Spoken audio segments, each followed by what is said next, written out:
Hyderabad's #1 real estate company, Sri Siddhivanayaka Property Developers. Kamakhya అమ్మవారు నాకు ఇచ్చినటువంటి ప్రచారము 1,00,00,000% ఇచ్చింది. ఆమె తన ప్రచారాన్ని తెలుగు రాష్ట్రాల్లో చేయించడం కోసం నాతో చెప్పించినటువంటి కొన్ని మాటలు కొంతమందికి నెగిటివ్గా అనిపించి ఆ నెగిటివ్ ఏదో చేస్తున్నాము అనే భ్రమలో కామాఖ్య అమ్మవారికి మంచి చేసిరు వాళ్ళంతా. ఇవాళ ఏ పరిస్థితికి వచ్చింది అంటే అంబుబాచి మేళా 2026లో తెలుగు రాష్ట్రాల నుండి 6 నుండి 7 లక్షల మంది తెలుగువారు కామాఖ్య దేవాలయానికి వెళ్ళేటట్లుగా ఈ ప్రచారం సాగింది. గత 2 సంవత్సరాల నుండి నా మీద చెడు జరుగుతుంది, నా మీద చెడు చేస్తున్నాము అనే భ్రమలో అమ్మవారికి మంచి చేసినారంతా. ఇక్కడ వాళ్ళ అల్టిమేట్ మోటివ్ ఏంటి అంటే వేణుస్వామిని మనం డ్యామేజ్ చేయాలా, ఒక యోని పూజ యోని పూజ యోని పూజ యోని పూజ యోని పూజ.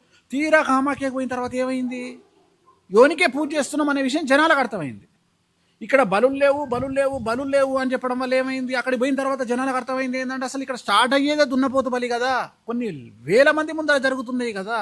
ఓహో, ఇన్ని రోజులు వేణుస్వామి చెప్పినవన్నీ నిజాలు. అంటే ఏదైనా సమస్య క్లియర్ అవ్వాలి అంటే, జనాలు మనల్ని జడ్జి చేయాలి అంటే ఫస్ట్ సమస్య ఎక్కడొచ్చింది దాని క్లారిటీ జనాలు డైరెక్ట్ తీసుకుంటే బాగుంటుంది. అందుకనే మౌత్ పబ్లిసిటీ అంటాం మనం. ఎప్పుడు మౌత్ పబ్లిసిటీ మించిన పబ్లిసిటీ ప్రపంచంలోనే ఉండదు. ప్రమోషన్స్ కూడా చేయలేము, మనం ప్రమోషన్స్, సినిమా ప్రమోషన్స్ కూడా చేయలేము. సో నా జీవితంలో అది జరిగింది. నాకేమైంది అంటే అసలు కామాఖ్య గురించి మాట్లాడుతున్నాడు, తెలుసుకుందాం ఏందో సంగతి, కామాఖ్య పోయి చూద్దాం అని చెప్పి పోయే జనాలు ఎక్కువైపోయి ఏ క్రేజ్ వచ్చింది అంటే ఇవాళ కామాఖ్య అమ్మవారి దేవాలయంలో ఇచ్చే ఒక గుడ్డ ముక్క, చిన్న బట్ట ముక్క, అది మొత్తం 2 తెలుగు రాష్ట్రాలలో విపరీతమైన క్రేజ్కు దారితీసింది. కానీ ఇక్కడ చూస్తే ఇక్కడ తెలుగు వాళ్ళకి 2 తెలుగు రాష్ట్రాల్లో ఒకప్పుడు మీరు అన్నట్టు కామాఖ్య అమ్మవారి గురించి ఏ విశేషాలు తెలియదు. మీరు మాట్లాడడం మొదలుపెట్టిన తర్వాతే తెలుసుకోవడం జరుగుతోంది. మెయిన్గా ఏంటంటే కామాఖ్య అమ్మవారి టెంపుల్ అనగానే రీసెంట్గా ఒక 2 విషయాలు తెలుసుకోవాలన్నది గురుగారు. అక్కడ ఈ మధ్యకాలంలో నల్ల దుస్తులతో కొంతమంది తాంత్రికుల ఆలయంలోకి ప్రవేశించారు. అసలు నిజంగానే వాళ్ళు నిజమైన తాంత్రికుల? ఇప్పటికీ కూడా సోషల్ మీడియా అప్డేట్ అయిన తర్వాత కూడా ఈ తాంత్రిక వ్యవస్థను నమ్మాలా? తాంత్రిక పూజలు జరుగుతున్నాయా?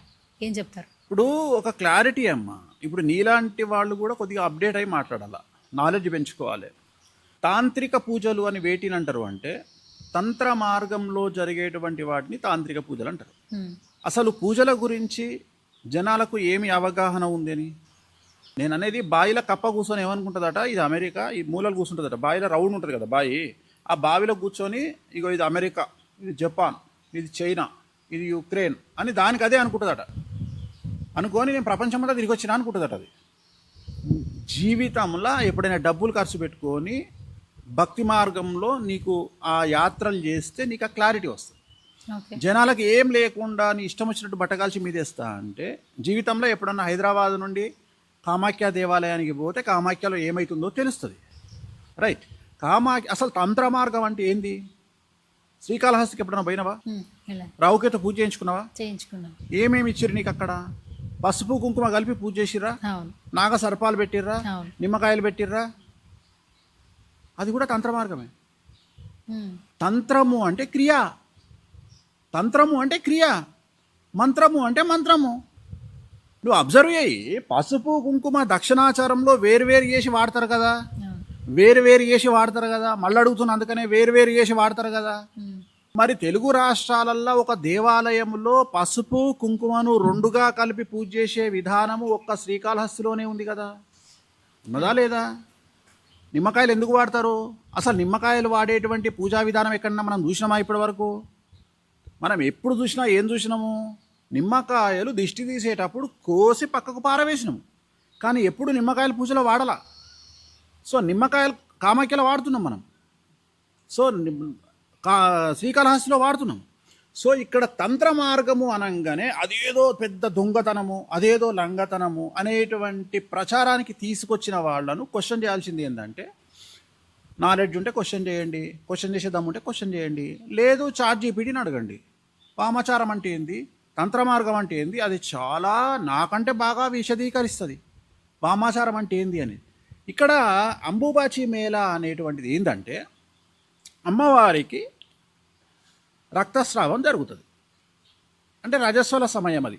ప్రతి సంవత్సరము ఒక ప్రత్యేకమైన నక్షత్రములో ఆ సమయంలో 4 రోజుల పాటు అమ్మవారి మనము ఇంకా ముఖ్యమైన విషయం ఏంటంటే మనం పూజించేటువంటి దశమహావిద్యలన్నీ కూడా యోని రూపంలో ఉంటాయి, యోని రూపంలోనే ఉంటాయి. అమ్మవారికి ఎక్కడ కూడా విగ్రహారాధన లేదు. 10 దేవతలు ఉన్నారు అక్కడ. 10 దేవతలు దశమహావిద్యలు అంటారు. దశ మహావిద్యలు వేరు, దశ రూపాలు వేరు. మనకు తెలుగులో మన హిందూ సాంప్రదాయంలో దశ అవతారాలు ఉన్నాయి, కానీ ఇక్కడ మనం అవతారాల గురించి మాట్లాడుకోవట్లా. దశ అవతారాలు విగ్రహ రూపంలో ఉంటాయి. నేను చెప్పే దశ మహావిద్యలు, మహావిద్య ఇది యోని రూపంలోనే ఉంటాయి. ఈ 10 మహావిద్యలు ఒక్కొక్క అమ్మవారు ఒక్కొక్క విజయాన్ని ఇవ్వడానికి వెలిసినటువంటివి, ఏర్పడ్డటువంటివి. రెండవది, ఇక్కడ ఎక్కడ కూడా క్రియేట్ చేసి ప్రత్యేకంగా ప్రతిష్ఠించినటువంటి అమ్మవార్లు కాదు.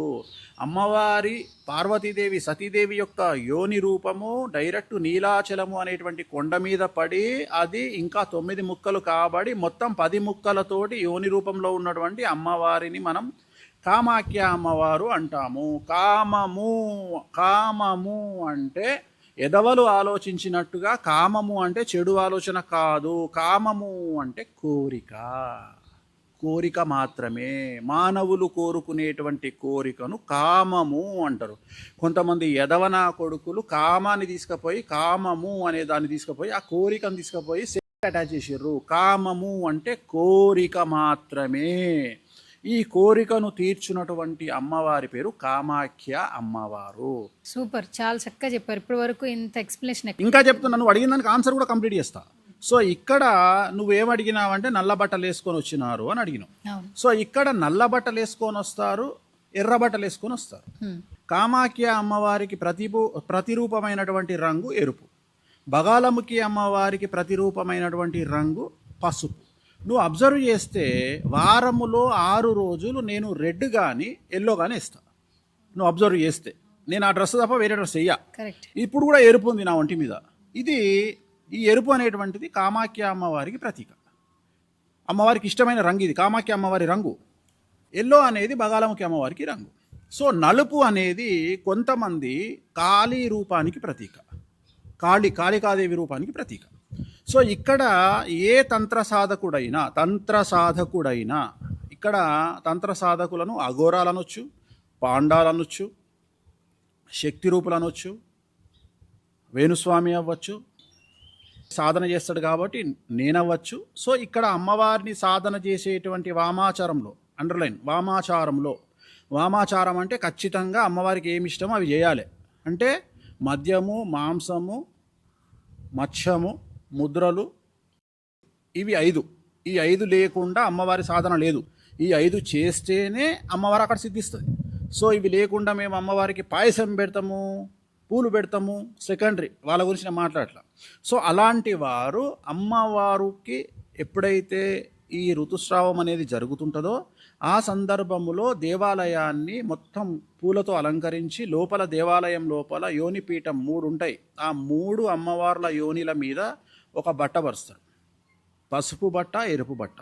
ఆ బట్టను మొత్తం దాంట్లో వేసేస్తారు కట్టలు కట్టి. వేసినప్పుడు అమ్మవారికి ఆ ఎరుపు రంగులో వచ్చినటువంటి స్రావము అది బట్టను మొత్తం తడిపేస్తుంది. తడిపిన తర్వాత మిగిలినటువంటి స్రావము బ్రహ్మపుత్ర నదిలో కలుస్తుంది. సో ఎప్పుడైతే ఈ ద్వార బంధనం జరిగిందో, ఈ ద్వార బంధనం జరిగినప్పుడు చాలా విపరీతమైనటువంటి శక్తులు అమ్మవారి దేవాలయంలో ఉంటాయి అని తంత్ర సాధకుల యొక్క నమ్మకము. సో అందుకని వీళ్ళు ఏం చేస్తారు, బగలాముఖి సంబంధించినటువంటి మంత్రాన్ని కానీ, వారికి నచ్చినటువంటి దశ మహావిద్యల మంత్రాన్ని కానీ వీళ్ళందరూ కూడా జపిస్తూ దేవాలయం చుట్టూ కూర్చొని ఉంటారు, లేదా దేవాలయం చుట్టూ పరిక్రమ చేస్తారు. అంటే ఒక 3, 10, 40 వాళ్ళ ఇష్టాన్ని బట్టి మంత్ర సాధన చేస్తూ కామాఖ్య వరదే దేవి నీలపర్వతవాసిని తం దేవి జగన్మాత యోనిముద్రే నమోస్తుతే, ఇది మూలమంత్రం. ఈ మంత్రాన్ని అమ్మవారి మంత్రాన్ని జపిస్తూ సో కొండ చుట్టూ అమ్మవారి దేవాలయం చుట్టూ తిరుగుతారు. తిరిగినప్పుడు వారికి కొన్ని శక్తులు వస్తాయి. ఏం శక్తులు వస్తాయి? నేను ఎలాగైతే నేను చెప్పింది జరగాలి అని నేను కోరుకుంటానో ఒక జ్యోతిష్కుడిగా, అలాంటి శక్తులు నాకు వస్తాయి. అట్లనే అవే శక్తులు వస్తాయి. అమ్మవారి కామము, కోరిక, ఇది నా కోరిక, ఈ కోరికను ఆ టైంలో అమ్మవారు తీరుస్తుంది. సో ఇలా ఎవరి సాధకులు ఎవరికి ఏం కావాలనో వాళ్ళు కొంతమంది అఘోరాలు, ఇంకా కొంతమంది స్వామీజీలు, కొంతమంది పాండాలు, కొంతమంది సాధకులు, కొంతమంది తంత్ర మార్గం చేసేవాళ్ళు, వీళ్ళందరూ కామాఖ్య దేవాలయానికి ఆ సందర్భంలో వస్తారు. ఇది అయిపోయినాక అమ్మవారి దేవాలయం ఓపెన్ అయినాక 2 ఇస్తారు అక్కడ. ఒకటి ఎరుపు రంగులో ఉండే నీరు, అది జనాలకు ఇవ్వరు, చాలా తక్కువ మందికి ఇస్తారు, సాధకులకే ఇస్తారు. అలాగే ఒక చిన్న ఎరుపు రంగు వస్త్రం ఇస్తారు. అది ఎరుపు రంగులో ఉండొచ్చు, పసుపు రంగులో ఉండొచ్చు, చిన్న వస్త్రం ఇంతే. అది మన ఇంట్లో పెట్టుకుంటే ఎక్కడికో ఎక్కడికో ఎక్కడికో వెళ్ళిపోతాము అనేది, అన్ని సకలం సిద్ధిస్తాయి అనేది నమ్మకం. చాలా మంది నమ్ముతున్నారు. చాలా మంది నార్త్ ఇండియాలో ఉండేవారి నమ్మకం. ఆ ఎరుపు వేణుస్వామి వల్ల తెలుగు రాష్ట్రాల్లో పరిచయం అయింది. అవును. యాక్చువల్గా దీనికంటే ముందు ఇంకొకటి ఉంది, ఏంటంటే ఇదే తంతు కరెక్ట్గా దసరా నవరాత్రి ఉత్సవాలలో మొత్తం నార్త్ ఇండియా అంతా అమ్మవారి పూజలు చేస్తారు, కాళీ పూజలు. అప్పుడు ప్రత్యేకించి ఒక జీవానికి సంబంధించినటువంటి